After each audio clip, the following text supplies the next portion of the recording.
नमस्कार। आज हम राज्य पुनर्गठन अधिनियम 1956 के बारे में पढ़ेंगे कि इसके तहत भारत के राज्यों का निर्माण कैसे हुआ, धर आयोग क्या था, जेबीपी समिति क्या थी, फजल अली आयोग क्या था, भारत के जो केंद्र शासित प्रदेश हैं उनका निर्माण कैसे हुआ, देशी रियासतों का एकीकरण कैसे हुआ, इनके बारे में। जैसा कि आप जानते हैं कि 1947 में भारत दो राजनीतिक इकाइयों में विभाजित था। एक थी आपकी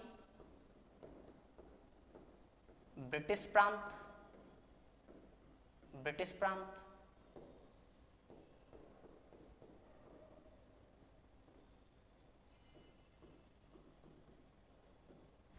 और दूसरी थी आपकी देशी रियासतें।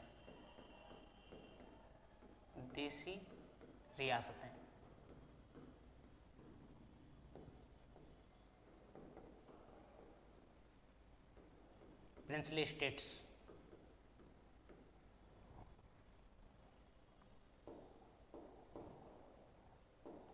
ये देखिए,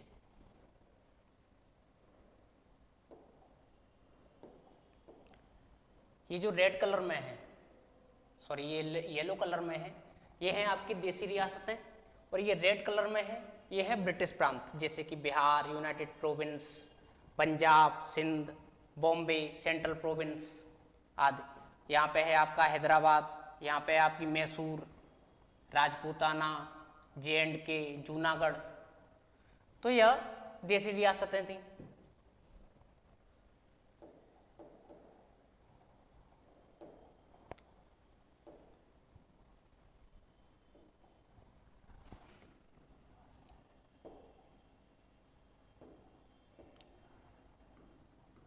(1947) में जब देश आजाद हुआ तो भारत को दो भागों में विभाजित कर दिया गया।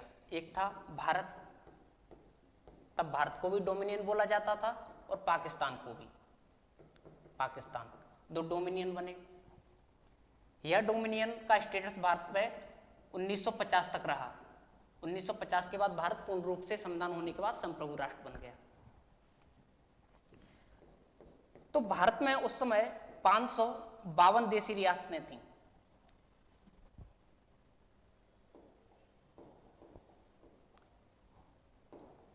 ये देखिए, देशी रियासतें भारत में उस समय 552 देशी रियासतें थीं।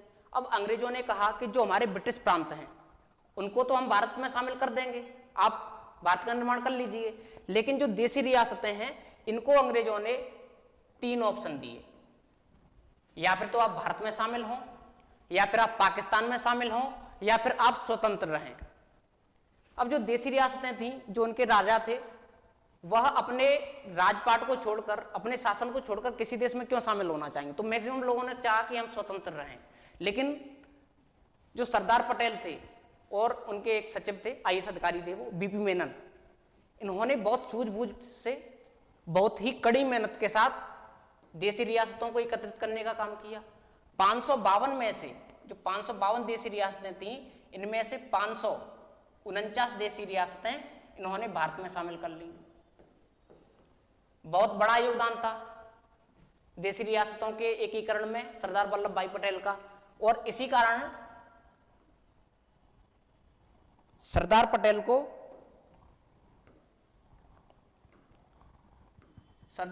भारत का बिस्मार्क की संज्ञा दी जाती है। भारत का बिस्मार्क, जैसे बिस्मार्क ने जर्मनी का एकीकरण किया था, वैसे ही सरदार वल्लभ भाई पटेल ने भारत का एकीकरण किया।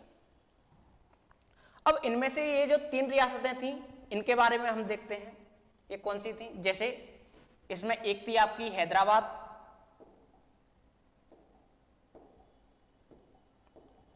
ये देखो, ये थी आपकी हैदराबाद। एक थी आपकी जूनागढ़,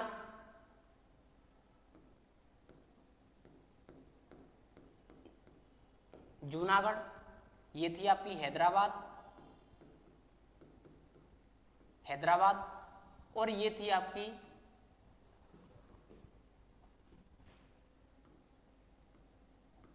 J&K। ये 3 रियासतें ऐसी थीं जिन्होंने भारत में शामिल होने से मना कर दिया। अब इसके लिए हम देखते हैं कहां कहां पे थी। एक यहां पे हैदराबाद, दूसरी जूनागढ़ और तीसरी जम्मू कश्मीर।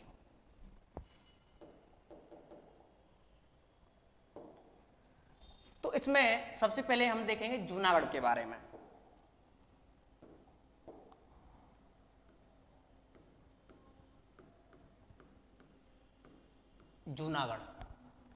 जूनागढ़ में क्या था कि जो जनता थी वह थी हिंदू और नवाब था मुस्लिम। यहाँ के नवाब का नाम था, जो जूनागढ़ का नवाब था महावत खां।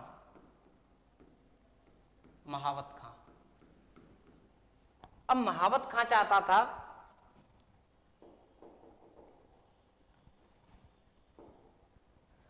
ये देखो जूनागढ़, अब यहाँ का जो नवाब था महावत खां, ये चाहता था कि हम पाकिस्तान से मिल जाएं,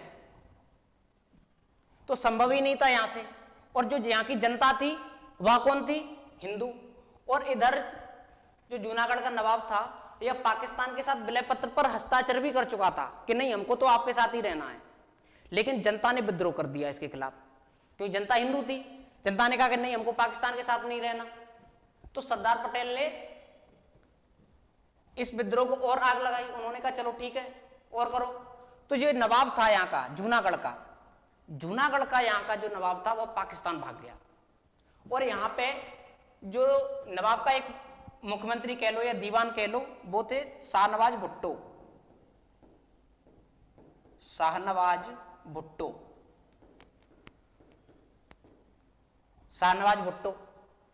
इन्होंने सरदार पटेल से कहा कि देखिए यहाँ की जो अधिकतम जनसंख्या है, अधिकतम जनता है वह हिंदू है, इसलिए यहाँ पर आपका ही अधिकार बनता है, आप यहाँ पे आइए, सिग्नेचर कीजिए और इसको अधिकृत कीजिए। तो सरदार पटेल बोले नहीं, उनको तो पता ही था कि जनता हिंदू है, जनता वहां के शासन पाकिस्तान को एक्सेप्ट करेगी ही नहीं। तो जो सरकार ने कहा कि नहीं अब हम यहाँ पे प्लेबिसाइट करवाएंगे, जनमत संग्रह के द्वारा करवाएंगे। तो यहाँ पे जनमत संग्रह हुआ और जो यहाँ की 99% जनसंख्या थी, 99% जनता ने यहाँ पे भारत के पक्ष में अपना वोट दिया। तो जूनागढ़ किसका हुआ? भारत का हो गया।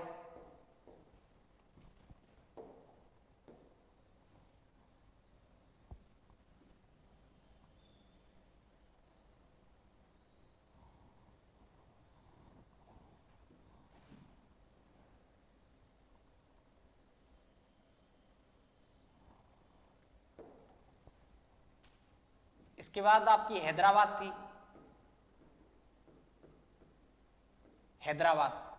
हैदराबाद में भी लगभग यही थी। यहाँ का नवाब था वह भी मुस्लिम था, जनता हिंदू थी।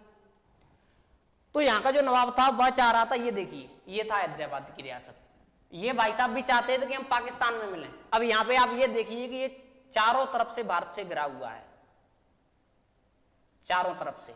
और यहाँ का नवाब थे मीर अली उस्मान, वह भारत को, जो हैदराबाद था उस भारत का हृदय कहते थे। लेकिन जो सरदार पटेल थे उन्होंने हैदराबाद को भारत के हृदय में नासूर की संज्ञा दी,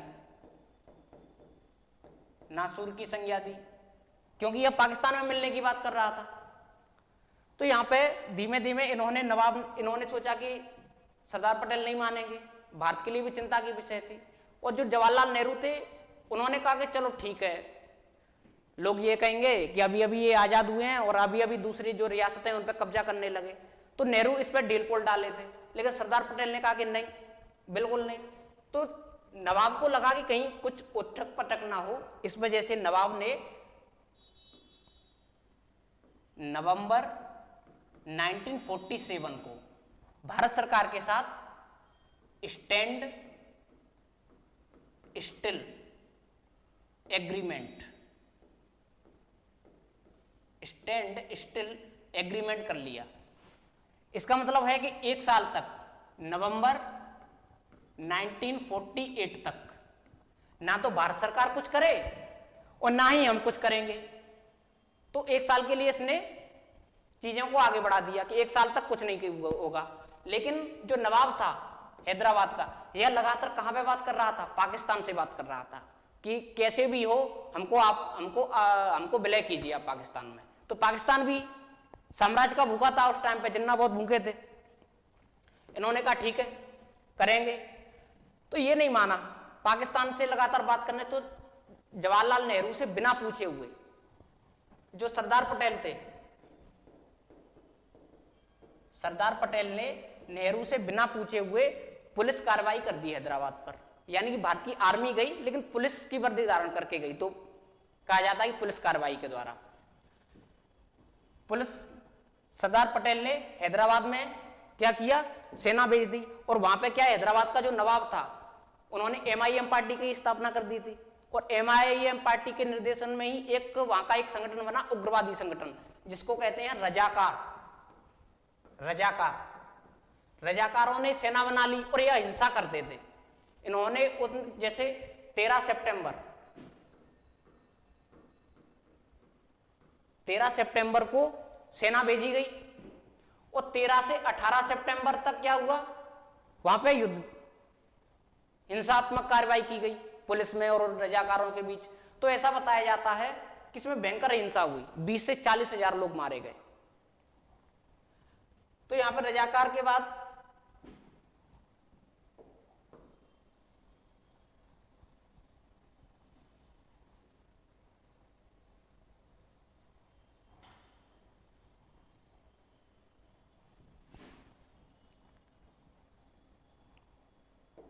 तो फिर उसके बाद में जब हैदराबाद को 18 सितंबर को शामिल कर लिया गया, तो एक आयोग का गठन किया गया। इसका नाम किसके निर्देशन में, सुंदरलाल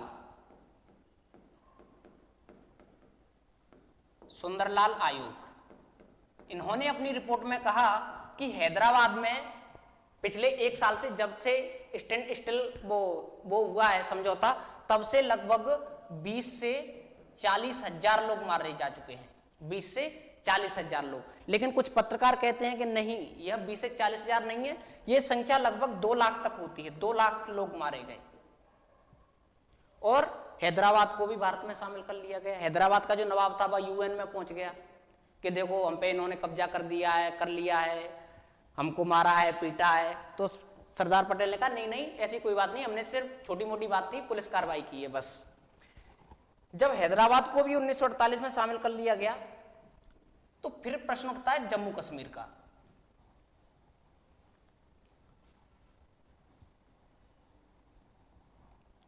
जम्मू कश्मीर में भी एक दूसरी समस्या थी। जम्मू कश्मीर की जो जनता थी, लगभग 70% जो जनता थी वह मुस्लिम थी, मुस्लिम। और जो शासक था उसको आप जानते ही हो, हरि सिंह, हिंदू था। और जो हरि सिंह था वह ना तो भारत में मिलना चाहता था और ना ही पाकिस्तान में मिलना चाहता था। और पाकिस्तान को सपने में भी कश्मीर आता था कि नहीं, कश्मीर चाहिए चाहे कुछ भी हो जाए। और जो ये नवाब जे राजा था यहाँ का, हरि सिंह सोच रहा था कि अगर भारत में विलय हुए तो भारत में है लोकतंत्र, समाजवादी, तो यहां पर मेरी दाल गलेगी नहीं। लोकतंत्र में राजा कैसे रह सकता है, बिल्कुल नहीं हो सकता। और पाकिस्तान में जाता हूं तो पाकिस्तान में इस्लामी राज्य है, वहां पर किसी हिंदू राजा का शासन क्यों स्वीकार किया जाएगा। इसलिए उसने अपने आप को स्वतंत्र रखने का निर्णय लिया। अब पाकिस्तान को दिन रात कश्मीर के सपने आ रहे थे, तो उन्होंने एक आजाद हिंद कश्मीर के नाम से एक सेना बनाई, अकबर के नेतृत्व में सेना बना ली, और सेना ने कश्मीर पर आक्रमण कर दिया।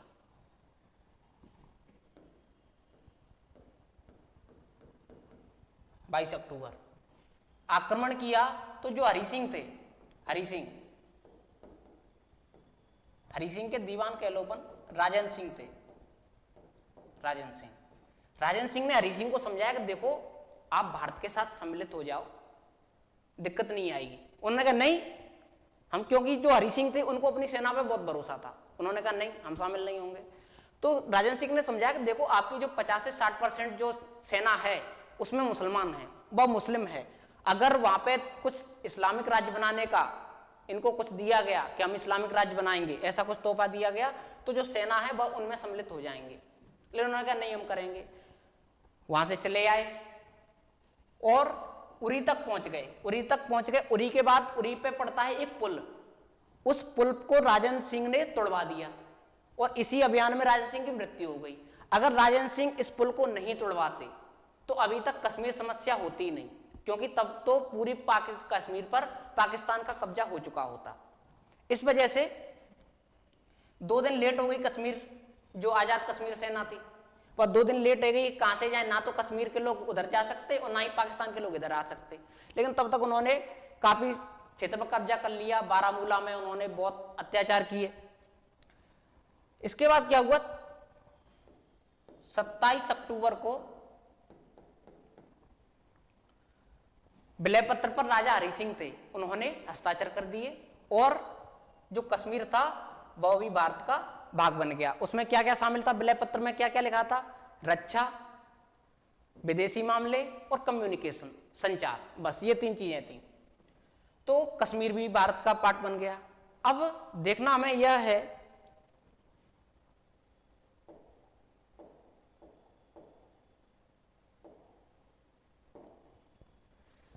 कश्मीर तो बन गया, भारत में जितने भी देश रियासतें थी सबका एकीकरण हो गया। 1950 में 26 जनवरी 1950 में जब देश का संविधान पूर्ण रूप से लागू हुआ, तो जो राज्य थे, अभी तक कितनी कैटेगरी थी, 2 कैटेगरी थी, देशी रियासतें और ब्रिटिश प्रांत। इनको 4 भागों में विभाजित कर दिया गया। कौन कौन से थे, ए, बी, सी और डी, 4 तरीके के राज्य बनाए गए। जैसे ए में थे आपके ब्रिटिश प्रांत थे, ए में ब्रिटिश प्रांत, ब्रिटिश प्रांत, यह सीधे ब्रिटिश शासन के अधीन थे। यहां पे गवर्नर के द्वारा शासन किया जाता था, गवर्नर के द्वारा शासन चलाया जाता था। पार्ट बी थी, इसमें जो भारत में जो बड़ी बड़ी देशी रियासतें थी उनका शासन था।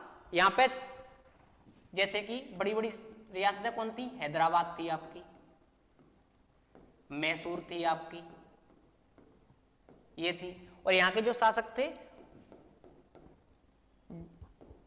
राज प्रमुख के द्वारा यहां पर शासन चलाया जाता था। यह संप्रभु नहीं था, यह ब्रिटिश शासन के अधीन कार्य करते थे और जो एडमिनिस्ट्रेशन कार्य देखते थे यह राज प्रमुख देख लेते थे, बस इतना अंतर था। यह डायरेक्ट रूप से ब्रिटिश शासन के उसमें नहीं थे, यानी यहां पर डायरेक्ट ब्रिटिश शासन द्वारा, ब्रिटिश सरकार द्वारा शासन किया जा रहा था, यहां पर राज प्रमुख के द्वारा। और जो सी थी, इसको हम चीफ कमिश्नरी, चीफ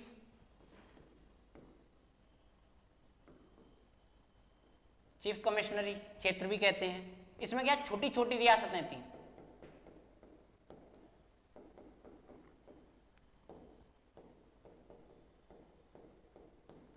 छोटी छोटी रियासतें थी इसमें, जैसे कि भोपाल, अजमेर, भोपाल, अजमेर। और जो पार्ट डी था, इसमें एक ही क्षेत्र शामिल था, अंडमान एंड निकोबार। एक जो ये चीफ कमिश्नरी क्षेत्र थे, यह थे 10 छोटी छोटी देशी रियासतें थी इसमें, और ये थे 9 देशी रियासत, जो बड़ी बड़ी रियासतें थी उनकी संख्या थी 9, और जो ब्रिटिश प्रांत थे इनकी संख्या भी कितनी थी, 9। तो ये बना दिए गए। अब क्या हुआ कि जब 1947 में देश आजाद हुआ, 1947 में जब देश आजाद हुआ, तो इन्होंने कहा कि हम राज्यों का गठन करेंगे, अलग अलग राज्यों का गठन करेंगे। तो जो दक्षिण भारत के लोग थे उन्होंने कहा कि हमने अभी तक देश से अंग्रेजों को भगाने के लिए कार्य किया, लेकिन अब जब देश से अंग्रेज भाग चुके हैं, तो अब हम चाहते हैं कि जो हमारी संस्कृति है, जो हमारा कल्चर है, उसको हम संरक्षित करें। इसके लिए आप हमारे लिए भाषाई आधार पर राज्यों का गठन कीजिए। अब ये समस्या खड़ी हो गई, तो भारत सरकार ने क्या किया कि भाषाई प्रांतीय आयोग का गठन किया।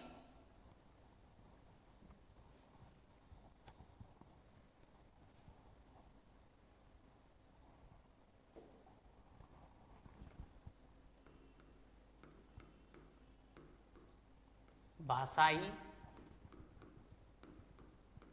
प्रांतीय आयोग,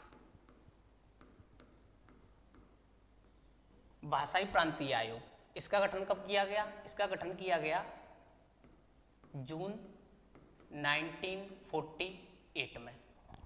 अध्यक्ष कौन थे इसके? एस के धर। एस के धर इसके अध्यक्ष थे। कितने सदस्य थे इसमें? मेंबर कितने थे? मेंबर थे इसके 4। अध्यक्ष कौन थे? एस के धर। और इसने अपनी रिपोर्ट कब सौंपी? इसने रिपोर्ट अपनी दी, इसका गठन किया गया कि आप हमें बताइए कि क्या भाषाई आधार पर राज्यों का गठन करना चाहिए या नहीं। तो इसने अपनी रिपोर्ट में कहा कि भाषाई आधार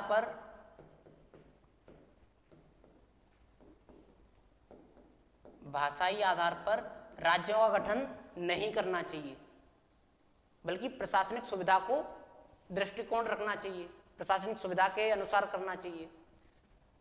इसके बाद इसको इंग्लिश में लिंग्विस्टिक प्रोविंसेस कमीशन भी बोलते हैं, ठीक है। इसके बाद इसने रिपोर्ट कब दी थी? अपनी रिपोर्ट दी थी इसने दिसंबर 1948 में। इसके बाद एक दूसरी कमेटी बनाई गई। इसकी जो सिफारिशें थी उससे जनता में और आक्रोश बढ़ा। इसके बाद दूसरी कमेटी बनाई गई, JVP कमेटी या JVP समिति। इसमें कौन कौन सदस्य थे? जवाहरलाल नेहरू, सरदार वल्लभ भाई पटेल और पट्टाभी सीतारमैया। इसका गठन किया गया दिसंबर 1948 में। और इससे कहा गया कि आप बताइए कि भाषा के आधार पर राज्यों का गठन होना चाहिए या नहीं होना चाहिए। तो इसने अपनी रिपोर्ट कब दी? इसने अपनी रिपोर्ट दी इस आधार पर अप्रैल 1949 में इसने अपनी रिपोर्ट प्रस्तुत की। और इसने अपनी रिपोर्ट में कहा कि भाषा के आधार पर राज्यों का गठन नहीं करना चाहिए, क्योंकि भाषा के आधार पर अगर राज्यों का गठन किया तो भारत जो अभी देशी रियासतें हैं उनको बड़ी मुश्किल से सम्मिलित किया गया है, वो फिर अलग होने के लिए बोलने लगेंगी। इस वजह से अगर हमें भारत को अधिक लंबे समय तक चलाना है तो क्या करना होगा? हमें भाषा के आधार पर नहीं करना चाहिए। जब इस समिति की सिफारिशें थी उनको सार्वजनिक किया गया तो जनता में जो दक्षिण भारत के राज्य थे उनमें भयंकर आक्रोश फैल गया। इसके चलते वहां के एक प्रसिद्ध गांधीवादी नेता हैं पोट्टी श्री रामल्लू।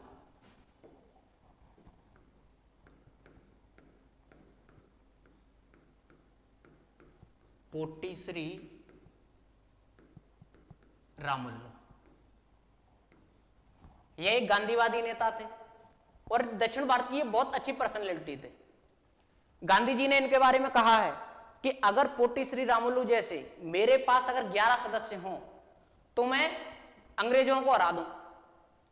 तो समझिए यह कितनी, गांधी जी इनके बारे में अगर ऐसी बात कह रहे हैं तो ये कितनी खास लोग होंगे। तो इन्होंने दलितों के लिए भी काम किया है, गांधी जी के साथ कई आंदोलनों में भी भाग लिया। इन्होंने मद्रास राज्य से पृथक, क्या है कि जो मद्रास का ऊपरी भाग था उसमें बोली जाती थी मद्रासी, और जो तेलुगु भाषी थे आंध्र प्रदेश, जो मद्रास का ऊपरी भाग था उसमें बोली जाती थी तेलुगु। तो इन्होंने कहा कि नहीं, हमको तेलुगु भाषा के आधार पर पृथक आंध्र प्रदेश चाहिए, पृथक आंध्र प्रदेश चाहिए। और इन्होंने भूख हड़ताल प्रारंभ कर दी और भूख हड़ताल के 56वें दिन इनकी मृत्यु हो गई। जब 56वें दिन इनकी मृत्यु हुई तो जिनके अनुयायी थे पोट्टी श्री रामल्लू के, इनके अनुयायी भड़क गए, आक्रोशित हो उठे, दंगे फसाद होना स्टार्ट हो गए, जान माल को अपार क्षति पहुंचाई जाने लगी। तो मजबूरी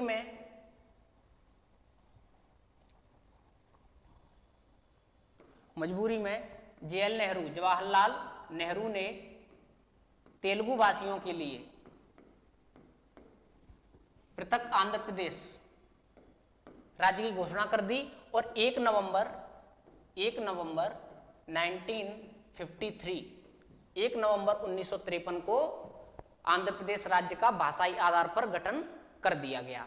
तो आपसे क्वेश्चन पूछे जा सकते हैं यहां से कि भारत में भाषा के आधार पर गठित होने वाला प्रथम राज्य कौन सा था?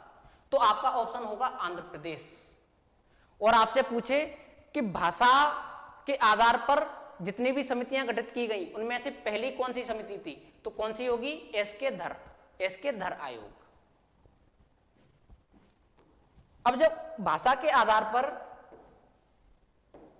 आधार पर इनका गठन किया गया, किसका, आंध्र प्रदेश का, तो जो भारत के अन्य क्षेत्र थे, जो दक्षिण भारत के और भी क्षेत्र थे, तमिलनाडु, कर्नाटक, ये भी भाषा के आधार पर मांग करने लगे कि नहीं हमको भी भाषा के आधार पर बनाओ। तो इस समस्या से सुलझने के लिए सरकार ने कहा कि इसको स्थायी रूप से इसका समाधान हो। इसके लिए 1953 में फजल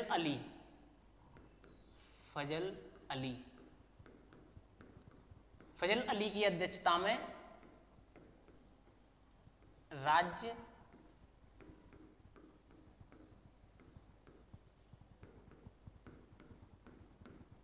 पुनर्गठन आयोग का गठन किया गया।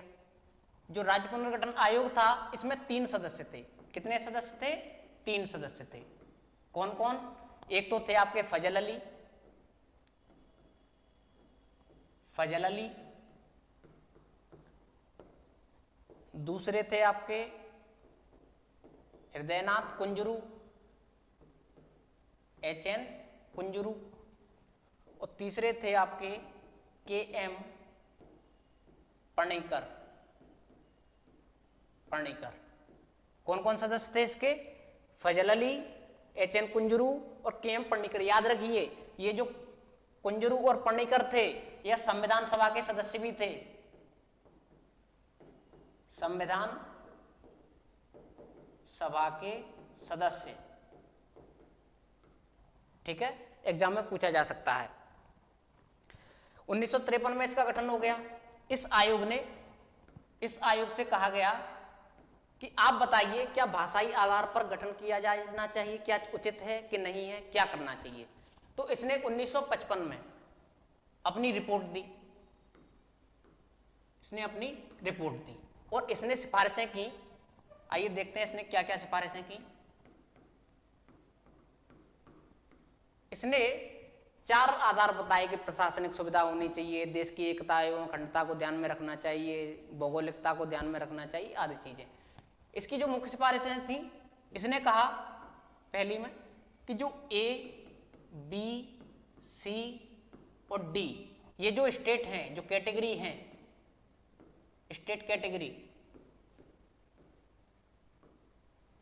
इनको समाप्त करना चाहिए। दूसरे इन्होंने कहा कि 16 राज्य प्लस 3 UT, 3 केंद्र शासित प्रदेश बनाए जाने चाहिए। और इन्होंने कहा कि जो एक राज्य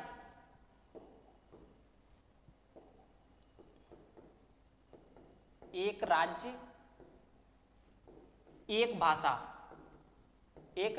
भाषा, ये जो फॉर्मूला चल रहा था, एक राज्य एक भाषा का फॉर्मूला,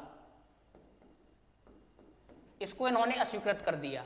इन्होंने कहा कि नहीं, एक राज्य एक भाषा नहीं होनी चाहिए, बल्कि यदि किसी राज्य में 75% कोई जनसंख्या है, किसी भाषा को बोलने वाली जनता है, तो उसको भाषाई आधार पर गठित किया जा सकता है। अगर एक भाषा और एक राज्य का अगर फॉर्मूला अपनाया तो भारत में अगर 100 राज्य भी बना दें वह भी कम पड़ेंगे। तो इसकी सिफारिशों को मानते हुए भारत सरकार ने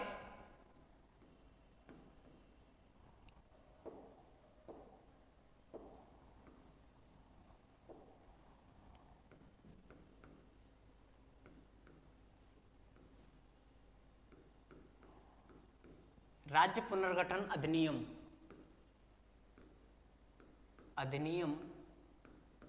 1956 पारित किया। किसके तहत? इसके लिए 7वां संविधान संशोधन किया गया। 7वां संविधान संशोधन, सरकार ने 7वां संविधान संशोधन के तहत राज्य पुनर्गठन अधिनियम 1956 बनाया। और यह लागू कब हुआ? यह लागू हुआ 1 नवंबर 1956 को। इसके तहत सरकार ने फजल अली की सिफारिशों को मानते हुए 14 राज्य प्लस 6 केंद्र शासित प्रदेश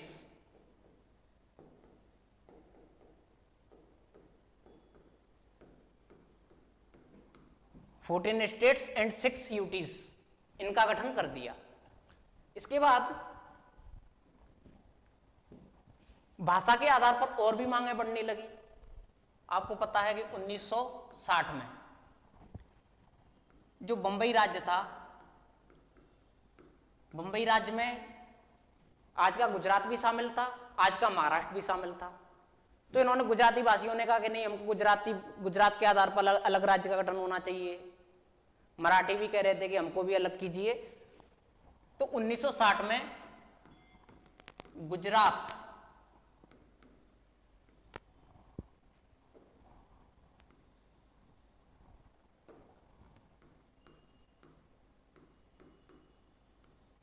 का गठन किया गया और राज्यों की संख्या कितनी हो गई? 15। तो आपसे एग्जाम में पूछा जाए कि भारत में गठित होने वाला 15वां राज्य कौन सा था, तो वह कौन सा था? गुजरात। किसको अलग करके? बंबई को अलग करके बनाया गया था। ये मत सोच लीजिए कि 14 राज्य थे तो महाराष्ट्र भी तो बना था। नहीं, महाराष्ट्र पहले से ही था, बंबई नाम था और केवल गुजरात को अलग कर दिया गया था उससे। इसके बाद भारत में कुछ विदेशी शक्तियां थी, उनके भी उपनिवेश थे, जैसे कि पुर्तगाल थे। पुर्तगाल, इनके पास कौन कौन से थे? इनके पास थे गोवा, दमन दीव एवं नागर हवेली, दादर नागर हवेली। तो यह भारत को सौंप नहीं रहे थे। यहां पे जो जनता थी वह अपने मत के द्वारा यहाँ के प्रशासक को चुन लेती थी, लेकिन जनता क्या चाहती थी कि यहाँ पे भारत का शासन हो। तो इन्होंने सौंपे नहीं। 1961 में भारत ने एक कॉपरेशन चलाया,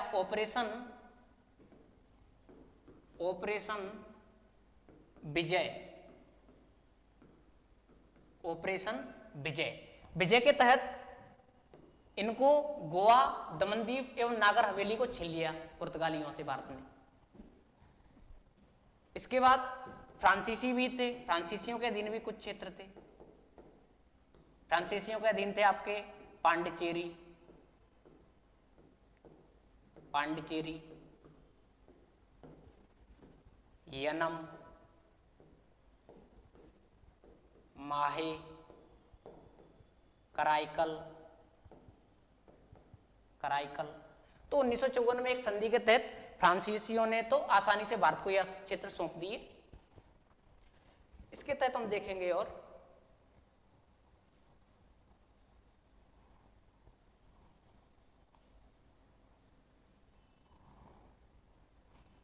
1960 में गुजरात का गठन हो गया था।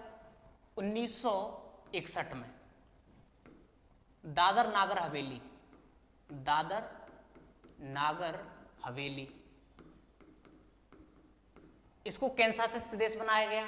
किससे छीनकर? पुर्तगाल से छीनकर।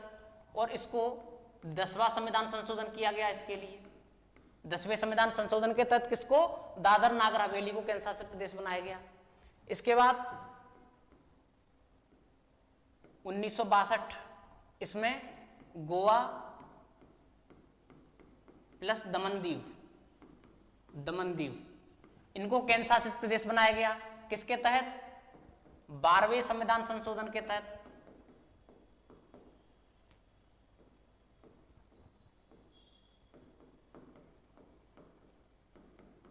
इसके लिए 12वां संविधान संशोधन किया गया और गोवा और दमनदीव को केंद्र शासित प्रदेश बना दिया गया। इसके बाद 1966 में परिस्थिति बदली।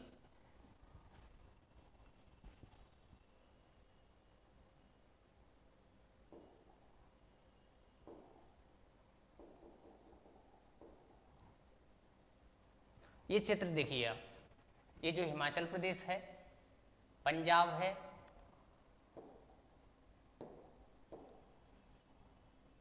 हिमाचल प्रदेश, पंजाब, हरियाणा,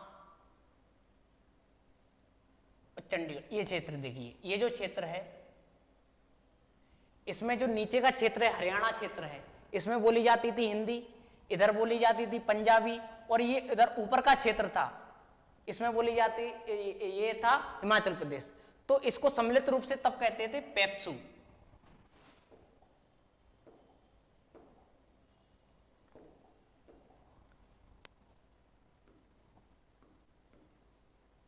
पेप्सू इसको कहते हैं Patiala, Patiala and east Punjab, Patiala and east Punjab state union, इस पूरे क्षेत्र को क्या बोला जाता था? पेप्सू, पेप्सू। तो उधर क्या हो रहा था 1966 में? 1966 में क्या हो रहा था कि जो पंजाब में एक अकाली दल था, पेप्सू में अकाली दल के नेता थे एक तारा सिंह, तारा सिंह। इन्होंने पंजाबियों के लिए पृथक राज्य की मांग की, और जो पेप्सू था इसको तोड़ दिया गया 1966 में। कैसे? जो हिंदी भाषी क्षेत्र था इसको हरियाणा के रूप में गठित किया गया, और जो पंजाबी भाषी थे पंजाब बन गया, और हिमाचल प्रदेश को एक केंद्र शासित प्रदेश बनाया गया, और चंडीगढ़ को भी एक केंद्र शासित प्रदेश बनाया गया जो हरियाणा एवं किसकी, पंजाब की राजधानी है। इसमें एक चीज और थी कि 1963 में असम को विभाजित कर नागालैंड का गठन किया गया, कि यहाँ का त्वेनसांग क्षेत्र था, और जो नागा जनजाति वगैरह हैं, नागा लोग थे, वह लगातार विद्रोह कर रहे थे कि नहीं हमको अलग नागालैंड चाहिए। तो नागालैंड का गठन कब किया गया? 1963 में।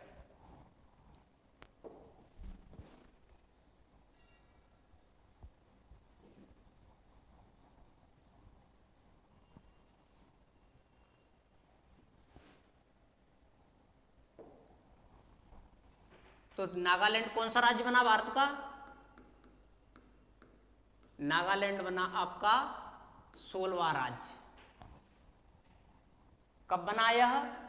1963 में। इसके बाद बना आपका हरियाणा, पेप्सू से अलग होकर हरियाणा। यह कौन सा राज्य था? 17वां राज्य था। यह कब बना था? यह बना था 1966 में। और जो हिमाचल प्रदेश था उसको बनाया गया क्या? केंद्र शासित प्रदेश। और 1900 जो हिमाचल प्रदेश था HP, इसको 1971 में पूर्ण राज्य का दर्जा दे दिया गया। तो हिमाचल प्रदेश कौन सा राज्य बना? 18वां राज्य बना। इसके बाद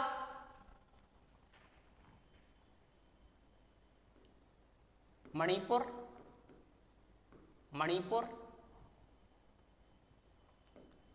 त्रिपुरा, और मेघालय। मणिपुर, त्रिपुरा और मेघालय, इन 3 राज्यों का गठन किया गया। कब? 1972 में। तो जो मणिपुर था यह कौन सा स्टेट हुआ था? यह बना था 19वां स्टेट। त्रिपुरा था, त्रिपुरा कौन सा बना? 20वां। और जो मेघालय था यह बना 21वां। तो कितने अभी तक कितने स्टेट हो चुके? 1972 तक 21। इसके बाद सिक्किम। सिक्किम में क्या था कि चोग्याल डायनेस्टी का शासन था, चोग्याल वंश का शासन था, और सिक्किम के लोग चाहते थे कि हम भारत में विलय हों। तो 1900 इसके लिए 35वां कॉन्स्टिट्यूशनल अमेंडमेंट किया गया। कब? 1974 में। 1974 में 35वां संविधान संशोधन किया गया। इसके तहत सिक्किम था, इसको एसोसिएटेड राज्य का दर्जा दे दिया गया, एसोसिएटेड स्टेट, यानी सहराज्य का दर्जा दे दिया गया। यानी कि इसके जो विदेशी मामले थे, संचार था, रक्षा थी, उस पर भारत का अधिकार हो गया। इसके बाद जब इसकी जनसंख्या, इनकी जनता बोलने लगी नहीं हमको पूर्ण रूप से भारतीय राज्य का अंग बनाया जाए, तो इसके लिए 36वां संविधान संशोधन किया गया, 36वां संविधान संशोधन 1975 को, और इसके तहत सिक्किम को पूर्ण राज्य का दर्जा दिया गया, पूर्ण राज्य का दर्जा। आपसे पूछा जाएगा कि सिक्किम को पूर्ण राज्य का दर्जा किस संविधान संशोधन के तहत दिया गया था, तो 36वें संविधान संशोधन के तहत सिक्किम को पूर्ण राज्य का दर्जा दिया गया। और सहराज्य का दर्जा किस संविधान संशोधन के तहत दिया गया था, तो वह दिया गया था आपका 35वें संविधान संशोधन के द्वारा। और इस प्रकार सिक्किम कौन सा राज्य बना भारत का, सिक्किम बना आपका 22वां राज्य। कौन सा राज्य बना, 22वां राज्य।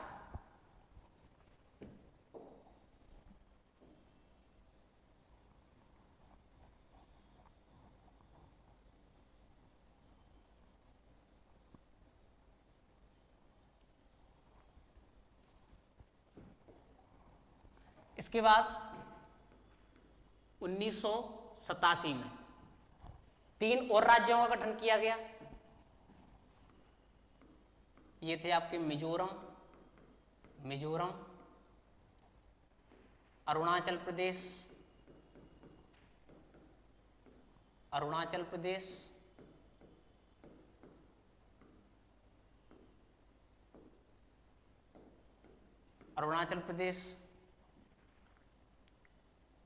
और गोवा। जैसा कि आप लोग जानते हैं गोवा को पहले केंद्र शासित प्रदेश बनाया गया था, लेकिन इसको 1987 में पूर्ण राज्य का दर्जा दे दिया गया और 3 स्टेटों का गठन किया गया, जिसमें मिजोरम कौन से नंबर का था, 23वें नंबर का। अरुणाचल प्रदेश का कौन सा नंबर था, यह था 24वें नंबर का। और जो गोवा था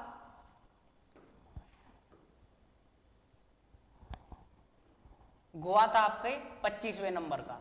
आपको एग्जाम में कई बार पूछा जाता है कि गोवा भारत का कौन सा राज्य है, किस नंबर पर गठित किया गया है, तो 25वां राज्य है गोवा भारत का। सिक्किम कौन सा था, 22वां। सिक्किम और गोवा बहुत पूछे जाते हैं। और ये कब बनाए गए थे, 1987 में। इसके बाद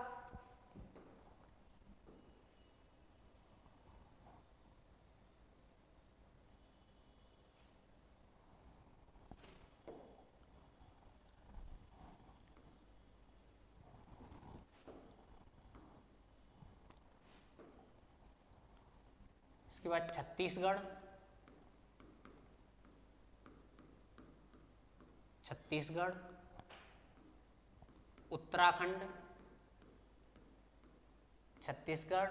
उत्तराखंड और झारखंड। 3 राज्य बनाए गए।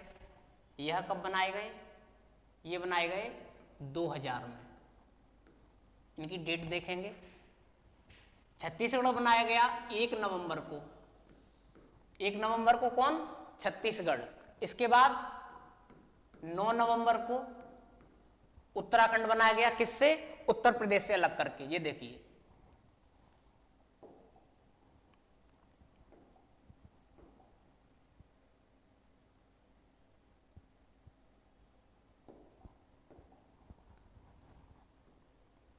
ये उत्तर प्रदेश से अलग कर दिया गया उत्तराखंड को। और जो मध्य प्रदेश था, मध्य प्रदेश से ये छत्तीसगढ़ को अलग कर दिया गया था। ठीक है, तो छत्तीसगढ़ कौन सा राज्य था, छत्तीसगढ़ था आपका 26वां। उत्तराखंड था आपका 27वां राज्य। और ये झारखंड था, इसका गठन हुआ 15 नवंबर को। और झारखंड कौन सा स्टेट था भारत का, यह था आपका 28वां। ये झारखंड, ये देखो बिहार से अलग करके इसको बनाया गया था। ये रहा आपका बिहार और ये रहा आपका झारखंड। ठीक है, नेक्स्ट देखते हैं।